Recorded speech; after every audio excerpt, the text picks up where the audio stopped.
Pais amados, tudo bem? Que Deus possa abençoar os irmãos. Eu tô aqui na nossa sequência de vídeos, né, respondendo perguntas e as perguntas que estão fazendo de forma geral. E também, muitas vezes, nós recebemos perguntas sobre o projeto. Eu tô tirando aqui essa sequência para responder perguntas sobre o projeto. E hoje eu quero responder sobre como é que nós iniciamos o trabalho com a literatura, o trabalho com megafone, tá? Porque eu sei que tem muita gente que entra aí e vê meus vídeos com megafone, vê muita foto com megafone. Mas, pastor, você trabalha com literatura, como é que foi esse negócio, né? E assim, antes de entrar na resposta em si, eu quero explicar algo pro irmão, tá? Eu vou colocando foto aqui, desse vídeo aqui eu quero estar colocando foto, se eu tiver foto, tá? Eu vou estar falando, vou estar colocando foto aqui para que vocês possam ter uma ideia, né, da situação. Mas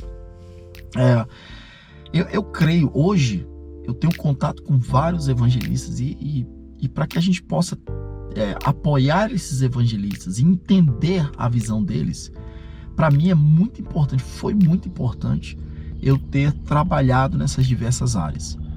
Então aqui no Paraguai eu fiquei 3 anos trabalhando, antes de ir para a Bolívia, eu fiquei 3 anos trabalhando com o presídio, o trabalho do presídio. Aí eu fui para a Bolívia, fiquei 3 anos trabalhando só com a distribuição da literatura. E aí depois da distribuição de literatura, isso é o serviço, né, em si, né? Nós também trabalhamos aqui no trabalho casa por casa. Às vezes eu passo aqui na periferia aqui de Pedro Juan Cavalheiro, tá? E eu fico lembrando da época que a gente fazia casa por casa. Também fiz esse trabalho aí, né, bastante tempo. Ah, pastor, você fez, não tá fazendo agora? Não, irmão, não é que eu não posso fazer, não tá? Eu tô hoje na área pastoral, e a área pastoral abrange várias outras áreas. Mas eu já fiz bastante trabalho, assim, de pegar, assim, de ficar meses e meses, mais de ano fazendo um determinado trabalho. Então nós já fizemos isso aí, trabalho presídio, 3 anos eu fiz aqui antes de ir para a Bolívia, né? Parei o trabalho justamente na época quando Deus me orientou para ir para a Bolívia, então eu parei. Nós chegamos na Bolívia, fizemos trabalho com a distribuição da literatura, 3 anos nós fizemos isso aí. E depois nós começamos o trabalho com megafone, tá? E aí eu explico como é que a gente começou isso aí. Então eu volto a dizer, para a gente encerrar aqui essa primeira parte aqui do nosso vídeo, hoje para mim é muito importante. E é importante você saber também que são visões de trabalho diferentes, tá? Por exemplo, a visão daquele grupo que trabalha só em presídio para aquele que prega na praça são visões diferentes. Aquele que está pregando na praça com caixa de som e aquele que faz o evangelismo pessoal utilizando a literatura, a distribuição, são visões diferentes. É por isso que muitas vezes eu fico vendo, né, um evangelista que faz crítica ao outro, né? O pessoal do presídio diz assim: todo mundo só quer pregar no meio da rua, ninguém vem aqui no presídio, né? E aí o pessoal que prega no meio da rua, na praça, no grito, coisa e tal, eu quero ver fazer esse trabalho. E aí o outro que trabalha com literatura, esse trabalho é que tem resultado. Então, assim, a ignorância leva esse tipo de crítica, né, que não é produtiva nem nada. Você tem que entender que são áreas diferentes, são desenvolvimentos de trabalho diferentes, são alcances diferentes, e você faz aquilo que Deus te chamou e pronto, acabou, tá? Essa é o que eu comento muito com os evangelistas. Mas no meu caso, eu estava 3 anos só trabalhando com a literatura. E Deus fez explodir o meu coração em relação à literatura. Já mostrei fotos aqui, eu posso até mostrar mais algumas fotos sobre isso aí. Era eu e minha esposa na rua, minha filha pequena, todo dia. No começo parecia um castigo. Depois, irmão, quando Deus me fez entender, aquilo ali era um prazer.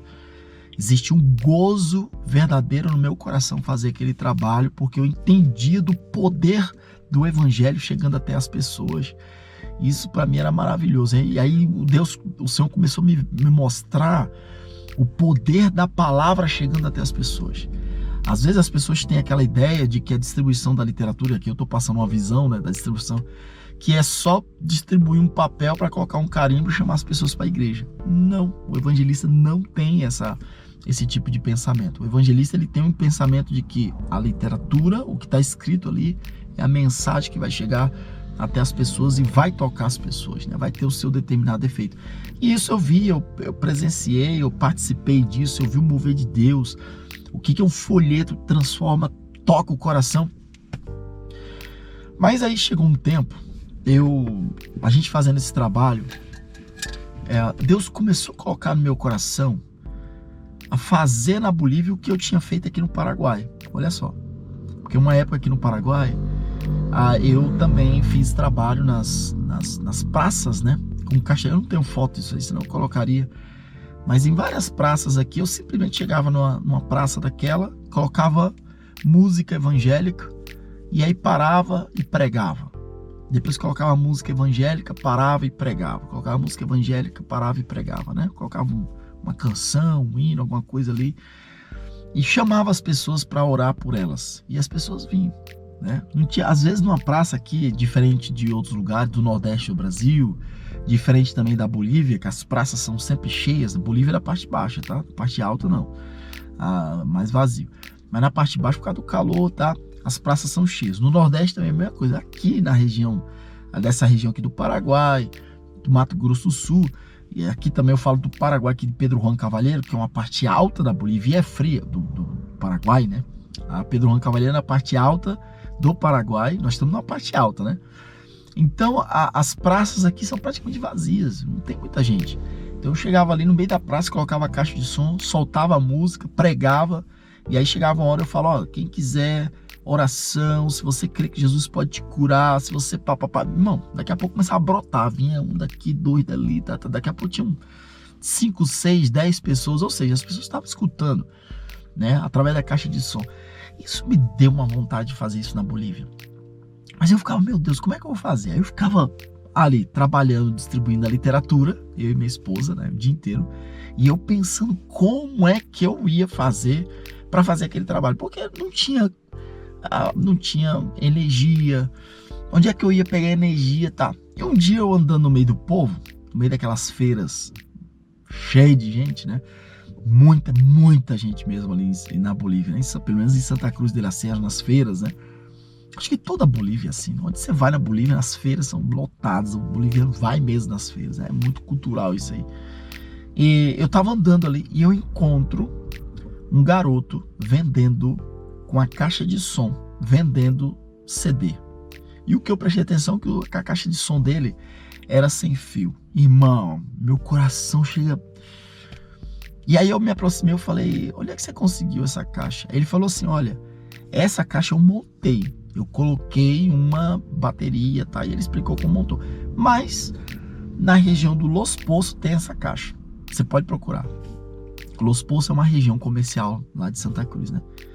E eu fui para a região de Los Poços. Procuro para cá, vou para lá, vem para cá. Achei a caixa. Tava muito caro, porque na época era uma inovação, né? 2010 isso aí.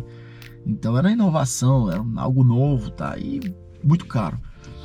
Então eu fiquei assim, tá? Eu falei, não, eu vou juntar dinheiro, fazer uma campanha para eu conseguir uma caixa dessa, porque aí eu posso parar numa esquina, enquanto eu tô distribuindo a literatura, eu coloco a caixa ali e coloco música, coloco umas músicas cristãs ali e tô distribuindo. Depois eu posso parar e dar uma palavra também, chamar quem quiser oração, o pessoal pode aproximar. Esse era o pensamento. Fiquei pensando nisso, né?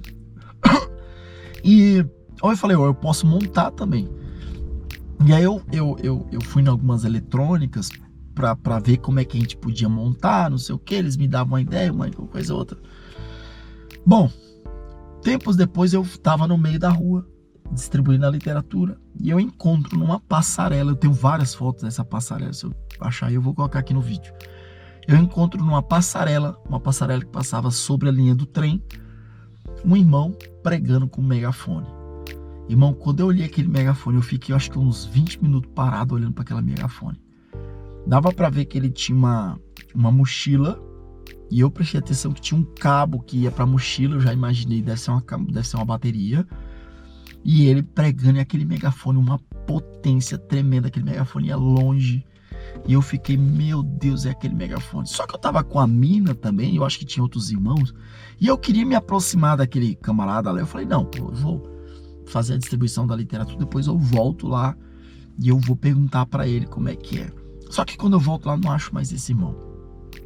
Aí eu peguei, eu falei, vou procurar, deve ter esse megafone, eu vou atrás desse megafone.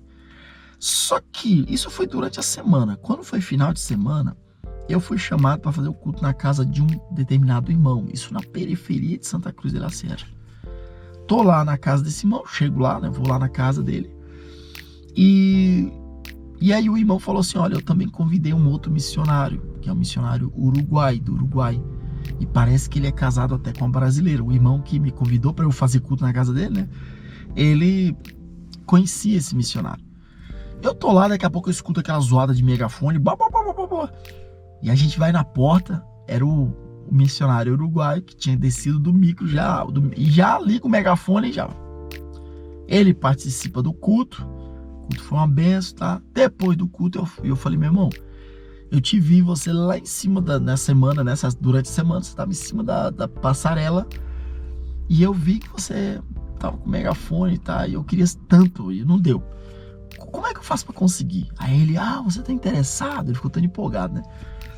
E ele falou, olha, esse megafone não tem aqui na Bolívia, é um megafone japonês. Eu comprei, ele falou, na Colômbia, quando eu passei pela Colômbia. Então, mas eu vi um megafone desse em La Paz. No dia que você for em La Paz, não é igual esse. É um megafone chinês. Ele é uma qualidade menor, mas já vai te servir.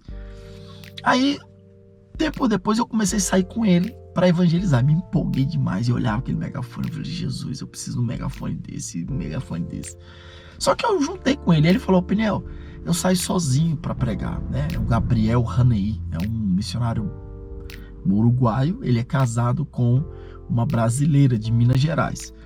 E ele falou, eu saio sozinho, se você quiser, vamos sair nós dois. Eu vou com o meu megafone, você com a literatura e nós vamos lá, pá. E nós começamos a fazer isso. E com a gente, foi aí que começou a juntar muito evangelista, porque o pessoal, era aquela coisa, sabe?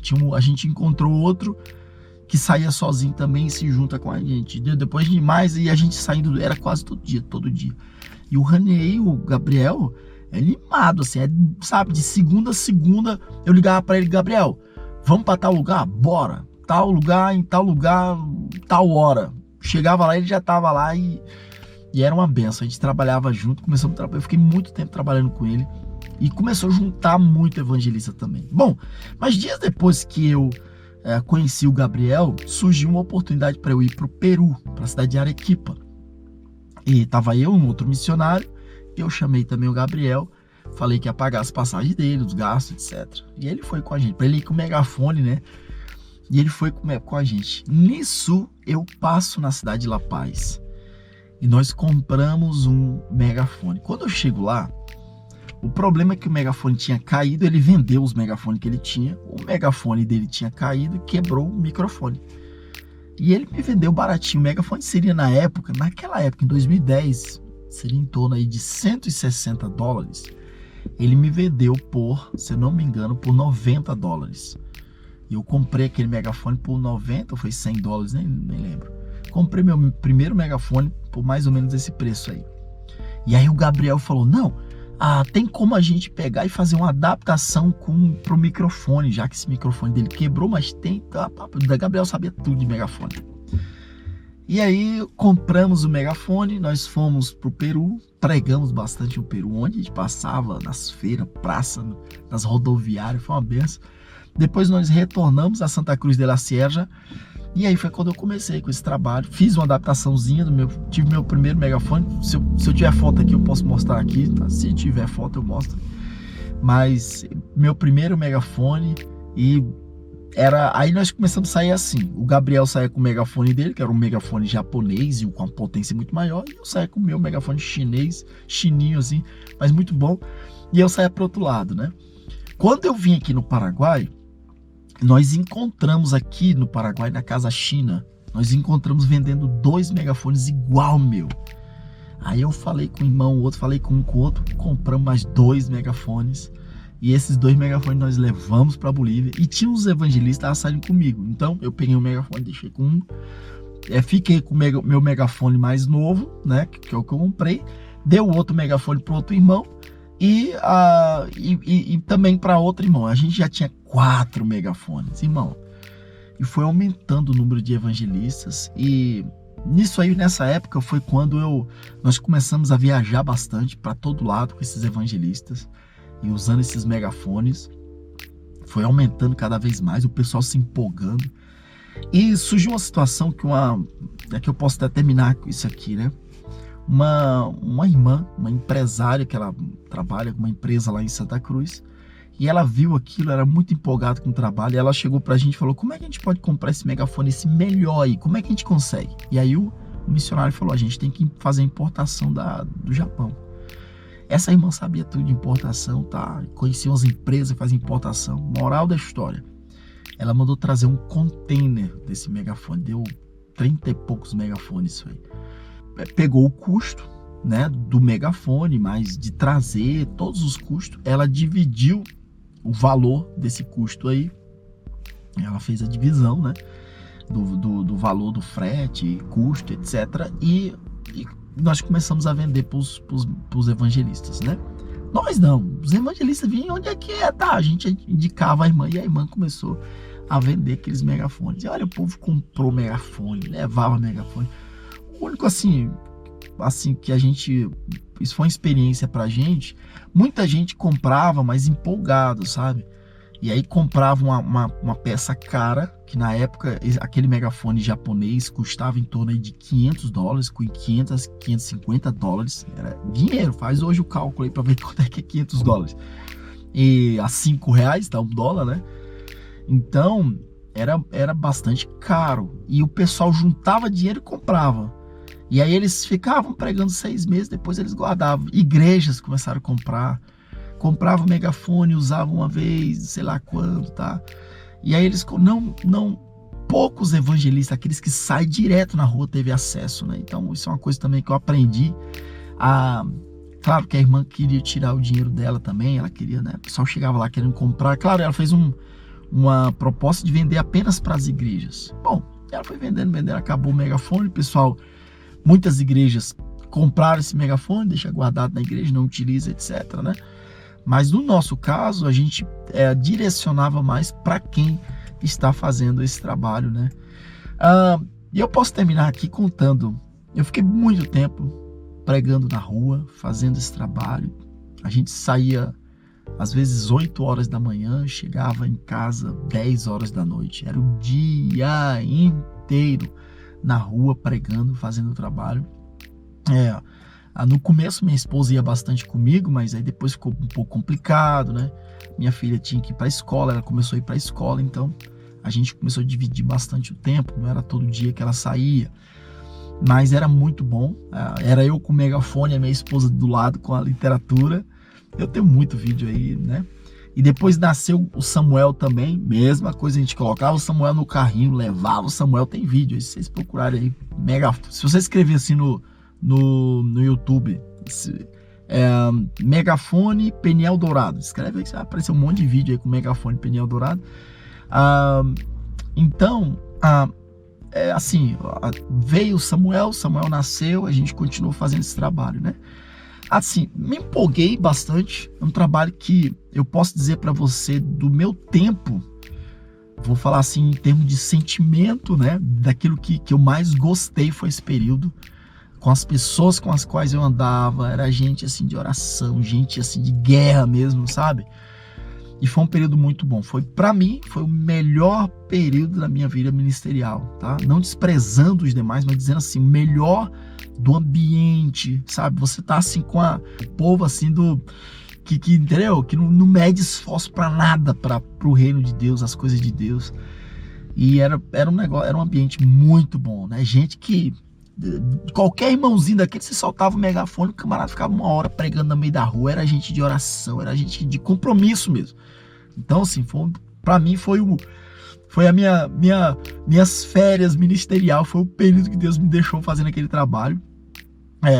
Mas aí chegou o tempo que Deus falou muito forte comigo para eu parar com aquele trabalho. Eu creio que Deus, aquilo dali dividia muito espaço do meu coração, né? Com aquilo que Deus queria que eu fizesse, que é justamente esse trabalho de apoio. E Deus falou muito forte: você vai parar com isso e você vai se dedicar apenas ao trabalho de apoio. Para mim foi bem difícil eu ter que parar aquele trabalho. Sinceramente, Eu tive momentos de entrar dentro do meu quarto, orar ao Senhor, ficar tempo de oração. Eu pedi a Deus, eu não quero parar com esse trabalho. E o Senhor falou, você vai parar com esse trabalho e você vai dedicar ao serviço de apoio. E o serviço de apoio é tudo muito diferente. É um negócio pesado. É um trabalho muito chato. É você ficar no computador, é você ficar em comunicação com um monte de gente que não é nem crente.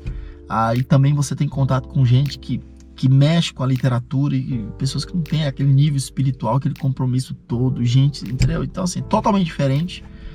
Mas eu entendo que Deus, eu acredito até que essa é a razão por que Deus me fez caminhar tanto em várias áreas evangelísticas, na área de evangelismo, né? E entender o amor e o coração que esses irmãos têm no serviço evangelístico. E agora o Senhor me coloca numa posição de apoiar, de fazer essa intermediação, né? E eu sei que com muita gente com que eu trato, não tem aquele nível espiritual todo. A realidade é essa. Então são pessoas que estão fazendo por fazer, outros que trabalham dentro de uma missão, né? Mas a gente luta para conseguir a literatura dele. Eu entro muito em contato com gente que não é crente, gente de empresas de importação, então é muito isso.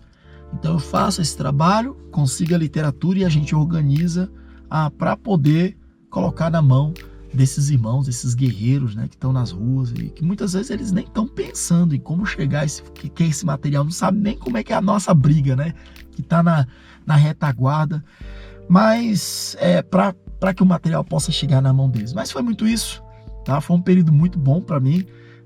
Assim, hoje não. Eu comento para vocês, hoje eu posso até analisar, assim, olhar o meu coração e eu não sinto mais, mas até um tempo atrás, até 2021, 22, porque eu parei mais ou menos isso aí, eu acho que foi em 2019, né? Eu acho, do final de 2018 para 2019. Depois comecei a dedicar mais ao apoio. E aí, mas até 2021, assim, eu sentia muita falta, tá? E eu tive até que um tempo que orar a Deus. Eu orei ao Senhor e Deus usou pessoas para falar comigo, me trazer uma palavra sobre o direcionamento, e eu orei ao Senhor para que Deus possa tirar aquilo do meu coração, porque eu queria muito fazer esse trabalho. E eu entendo que é isso aí. Parei com o serviço de megafone. Os megafones que eu tinha aqui eu entreguei para quem está fazendo o trabalho de evangelismo. E eu entendo a minha posição, entendo o valor do meu trabalho, por mais que eu vou ser bem sincero, é um trabalho bastante chato fazer isso aqui, não é muito empolgante, mas eu entendo o valor do meu trabalho e a responsabilidade que Deus colocou nas minhas mãos, e eu entendo também como é que esses evangelistas estão trabalhando, né, na ponta. E eu tive um período de uma experiência bastante abençoada, por isso que vocês encontram. Então essa é a nossa história do megafone. Nós ficamos, pra gente concluir, eu fiquei trabalhando com o megafone, eu creio que 2010 até 2018, mais ou menos isso, tá? Foi esse período aí, de 2010 até 2018, trabalhando muito com megafone, com esses grupos, na rua, viajando, né? E foi uma benção, tá bom? Bom, é isso aí, eu terminar o nosso vídeo.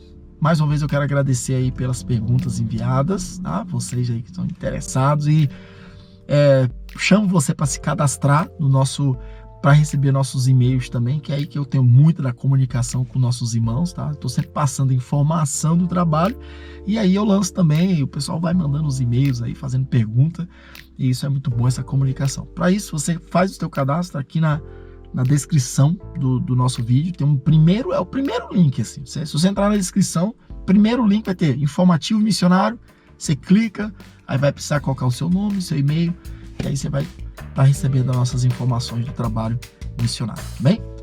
Um abraço, que Deus abençoe.